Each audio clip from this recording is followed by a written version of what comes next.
I'm Erin Patterson. Alongside me is Travis Brown as the Aggies just took down Mississippi State 31-9. Travis, let's just do the overarching thing. What did you see from A&M today? What'd you like? What you didn't like? Well, of course, it's the defense. The defense was the thing that kept them in this game and ultimately won them the game. You got to point all fingers at Daymion Sanford at linebacker, filling in for Scooby Williams, who's been out since the Notre Dame game. I mean, he's just lit it up.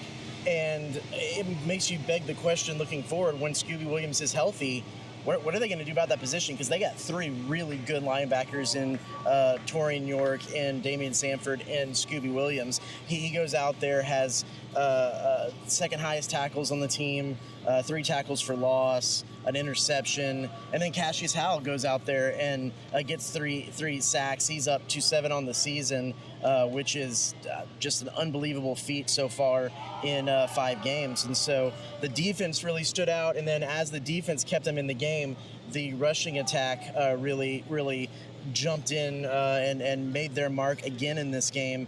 And that was with Le'Veon Moss mostly being out. Ruben Owens stepped up and had a big game. So I think those are the two biggest standout things, with lots of little contributions throughout the game. And we talk about the stellar work done on defense today, but it's now the second game in a row that they've been able to really produce and have defense be the shining star, holding Auburn to just 52 rushing yards. Today, Mississippi State 77. I mean, it's pretty impressive that they were able to do that 2 games in a row. What do you think that they need to do to keep this going? Well, how about this stat? Over the last 2 games, A&M is 1 for 23 on opposing third downs. There's been 1 third down conversion in 2 games. That's unreal. Unheard of. And so just their third down defense, and a lot of that is doing the things right on first and second down to make it have a lot of third and longs.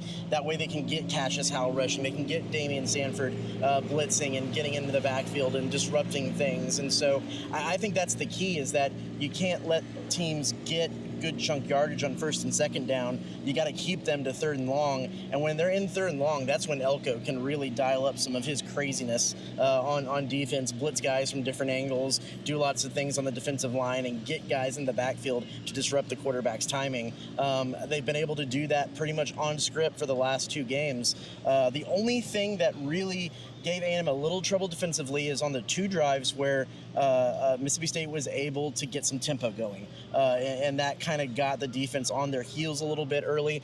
But credit to them, on that first drive in the first half, they march all the way down the field, 15 plays Mississippi State does, moving with great tempo, and then they stop them inside the 6 and force them to a field goal. That's exactly what championship defenses do.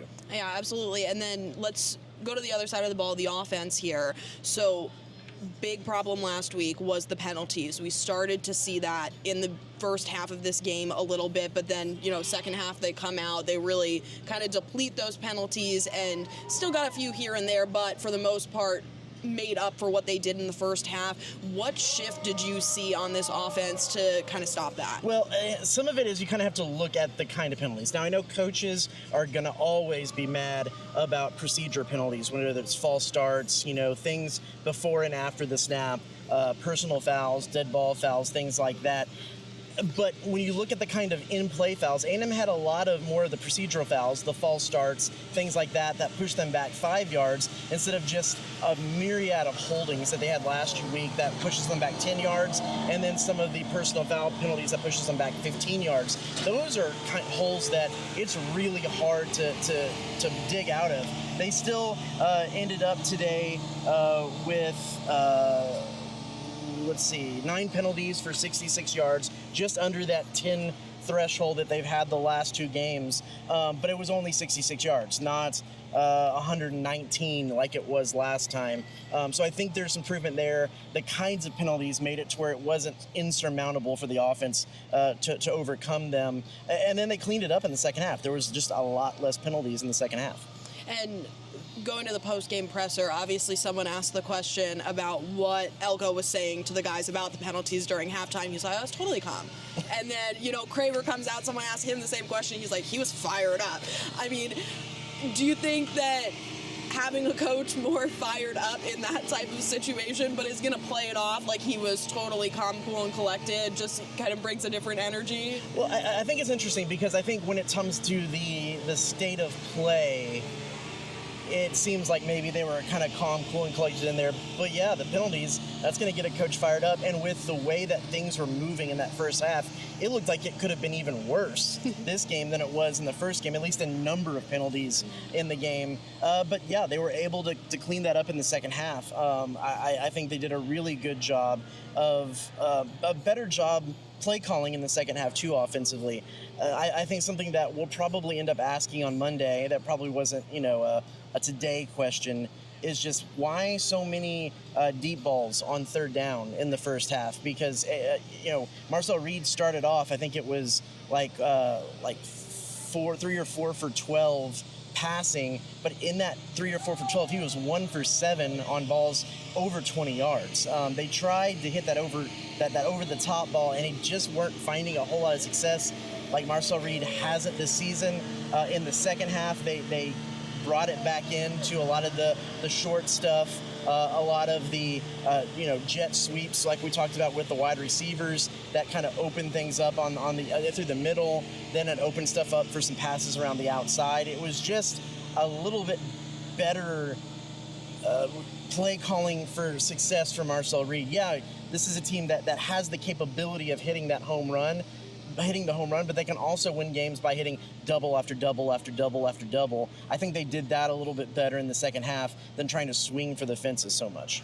And we hear about this whole next man up mentality. You hear it across every single college football program in the country, but we're really seeing it here with A&M. Like you mentioned, Daymion Sanford stepping in for Scooby Williams. And then today on the field, Ruben Owens stepped up big time when Le'Veon Moss came out, which, by the way, I love that the two of them wear super bright gloves and bright sneakers because it helps me see them through the tackles of people. It's very helpful. We might not have Tyler Shaw, but I feel this sense of the "it's all about me" coming up that we like to make. No, just kidding. I'm just saying, it is nice. And you know what? Le'Veon Moss was wearing a very pretty purple, so I appreciated that. It was kind of lavender. It was a very pretty purple. And then Ruben Owens was wearing just a neon green, which sticks out in huddle, which is just incredible. Right. But anyway, let's talk about Ruben Owens' performance today because he was just lights out. What I'm going to write about a little bit after the game today is the fact that the two of them are buddies, and it's kind of like a cool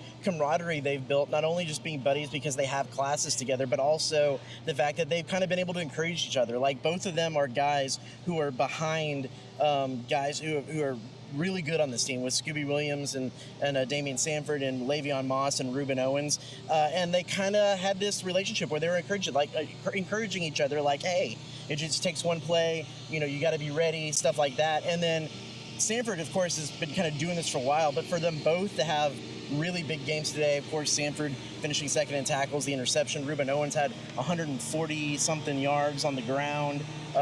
He wanted a touchdown, didn't get his birthday touchdown. But it's just cool to get to kind of see that behind the scenes of guys that were in the same position, became buddies, and then kind of made the most of that today together. I always think it's really great, too, when you see players Ruben came in and was just talking about, again, like you said, the relationship he has with Le'Veon. And I always think it's cool because at the end of the day, those guys are competing for that position. That's what it is, but it's so cool to see when instead of making it about the competition and, who's going to play in the game on Saturday, it's, no, if you're playing, I'm going to be on the sidelines hyping you up. If I'm in, I expect the same thing. And I think that is a big difference maker in the way this team has been playing and the way this team has been able to become now 5-0. I think that camaraderie, but and we'll talk a little bit about the fact too that everyone, we talked a lot in the preseason about how much depth this wide receiving group has, but I think everyone kind of assumed that it was depth, but they'd have Le'Veon taking most of the carries, and then guys come in as kind of 1-2 punches here and there, but it'd be Le'Veon's game. But he's been in and out of the ball game, whether it be illness, we've talked about even going back to last year, some kind of anxiety things that have kept him in and out. Now today, they said he was for sure a little banged up, and he looks like said probably could have brought him back in the game, but they kept him to the side to kind of let him have some time because you're riding your hot hand. Reuben Owens was doing so well that they wanted to just kind of let him continue to roll, and they didn't necessarily need Le'Veon. And then Jamarian Morrow had a big run in the game as well, and that's not even talking about Amari Daniels, who has proved himself to be a number one back. So you can talk about depth like as if it's potential, but this is depth on a team that is actually proving itself to be deep, not just have the potential to be deep, and that's impressive. Yeah, definitely. And I think another thing that we talked about last week after Auburn was kind of shoring up the sync of the offense and defense almost, and I think we saw that a lot more today from A&M than we had against Auburn, so I think that's also a positive outlook. Is that something that you agree with, that you saw from the press box, where I know penalties were kind of the factor against offense last week, but you said for the most part they kind of clicked. It was just they needed a little bit more. Is that something you saw? Yeah, offensively, I mean, I think it probably wasn't Marcel Reed's best game. He had tendencies last year. This is something they kind of highlighted on the TV broadcast. He had tendencies last year at times to have a little bit some happy feet, to have too much of a hitch, to get the timing off a little bit. Case in point, the interception that he threw. He had Theo Melnostrom open through the seam for as much as we can tell from the angle that we're at the press box, but he waited just a little bit too long, and letting him get further down the field got him closer to the safety, and the safety, or the cornerback that was playing deep, was able to step up and jump the route on that one. Just some timing issues that were here and there flaring up. But that being said, and it's like a column I wrote to start the season, A&M doesn't need Marcel to be elite this season for them to achieve some of the goals that they want. They just need him to be a good game manager. Again, I preface this always by saying he can be elite. He has that ability. But this season, as long as he takes care of the ball, doesn't turn over the ball, completes those short passes, moves the chains, they have the running backs to take care of everything. And that was kind of demonstrated today. It wasn't a bad game necessarily by Marcel, but it certainly wasn't his best. He wasn't the focal point of the offense per se. And I think that not only is that okay because he did enough he didn't turn the ball over, he moved the chains, but they found all kinds of different ways to move the chains, score, whether it be just handing the ball to the running backs up the middle, whether it be running some of the wide receivers out of the backfield, running Nate Borgacher out of the backfield to pick up first downs, running those jet sweep runs. It is a very dynamic offense, and I think they've been able to prove that they can win in very different ways several weeks. And I think that is maybe even more impressive than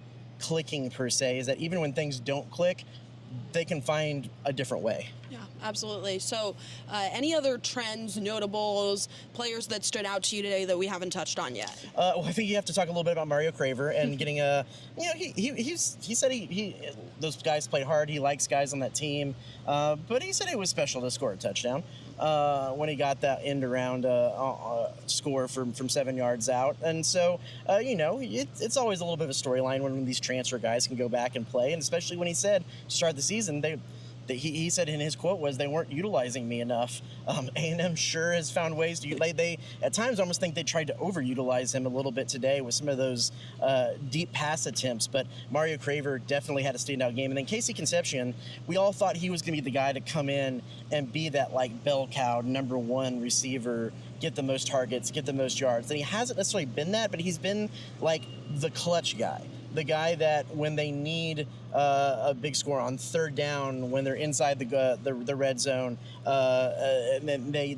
inside the 10-yard line, they need a play. He went up climbed the ladder, made a good play on that comeback route to score the touchdown and muscle his way into the end zone. And so he's kind of the cleanup hitter for this. A lot of baseball analogies today. He's kind of the cleanup hitter for this team, and that's been really impressive to see. But yeah, I think it was just a pretty good all-around effort. Probably not as all-around good as it was against Auburn. Mm-hmm. I think things clicked a little bit more then, but I think, like we said a little bit ago, the thing that was most impressive was the defense and the offense found different ways to be able to move the ball, move the chains, and score. And so I think that is mostly the story of the game in this one. Yeah, all right. Well, so that's all we are going to have from you. From Kyle Field, Erin Patterson alongside Travis Brown, KBTX Sports.